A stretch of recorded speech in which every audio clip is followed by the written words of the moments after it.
Hello everyone. In this video, we will talk about the space animal hypothesis.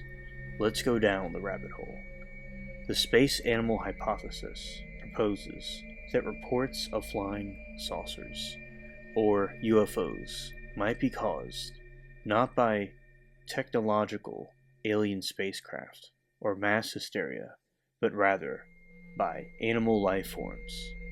Space critters is a nickname for them, that are indigenous to Earth's atmosphere or interplanetary space. This is different from the usual theory of UFOs with aliens in them, which doesn't deny that theory, but that there are sky critters also, and they are being mistaken for the UFOs that we're more familiar with. Proponents. In fact, multiple authors independently suggested the space animal hypothesis. In 1923, paranormal author Charles Fort had mused, "It seems no more incredible that up in the seemingly unoccupied sky there should be hosts of living things than that the seeming blank of the ocean should swarm with life." So what he was saying was how in the ocean, how there's so many critters that we don't even know about down there, and there's many that from the abyssal trench, and many critters all over the ocean we have already seen. In this theory, there should be critters like that in the sky. This is an interesting theory. I haven't taken into consideration myself. I haven't really thought of this, but I kind of thought of it a little bit, that it was possible, for a moment, but it wasn't something I dwelled on too much. And this is why it's good to have different people think of different things. And what this reminds me of is the biblical accurate angels. As you can see on the screen, these angels are very different looking than the ones we are more familiar with from popular culture and artwork. Although there are angels that do look like that, these angels you see are not the kind that you have been more familiar with. And also, my friend Sarah and I, one of the aliens of the channel, were discussing how perhaps some of these fallen angels could have been these creatures that are being described. This is an interesting speculation, because it's the wheels within wheels, for instance. That seems like a UFO. And also, the whole angelic being is like a spaceship itself. And from the other perspective, that they are just critters or animals like you have in the ocean, or you have in the ground, or the birds of the air. If this is just some other species of animal that's native to our planet, that also fascinates me. 1947.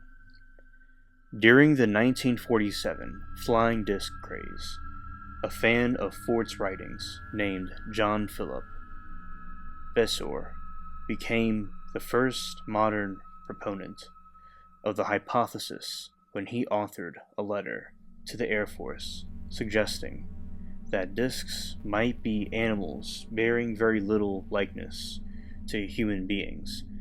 In 1949, he wrote to the Saturday Evening Post to suggest that the discs might be more like octopuses in mentality than humans. In 1957, a saucer group's newsletter credited Besor with the space animal idea, and in 1978, he was called the granddaddy of the space critter hypothesis. In 1948, the Saturday Evening Post quoted Louis Walter Alvarez's opinion that the gizmos appeared to be alive. 1949. In April 1949, the Air Force's Project Sign released an essay which considered the hypothesis writing the possible existence of some sort of strange extraterrestrial animals has been remotely considered, as many of the objects described acted more like an animal than anything else. And in general, say a group of these things in the sky were acted like animals, and taking into consideration the other alternative that these beings in general are some sort of angelic being is also an interesting factor to take into consideration as well. In January 1951, Fate magazine published the opinion of David W. Chase, who argued that the saucers are the beings themselves. In 1953, Walter Craig speculated in American Weekly that the objects behave more like puppies than spaceships. That year, Desmond Leslie's book, Flying Saucers Have Landed, speculated that a UFO reported over Oloron and Gayloc, France, might be a huge living thing. In 1954, French engineer René Fougère published his theory that the disk beings were able to live in space. In October 1954, Alfred Loading was publicly quoted on his suspicion that the disks may be a kind of space animal. 1955. By 1955, original saucer witness Kenneth Arnold began to promote the theory, suggesting that the UFOs are sort of like sky jellyfish. Arnold added, "My theory might sound funny, but just remember that there are a lot of things in nature that we don't know yet."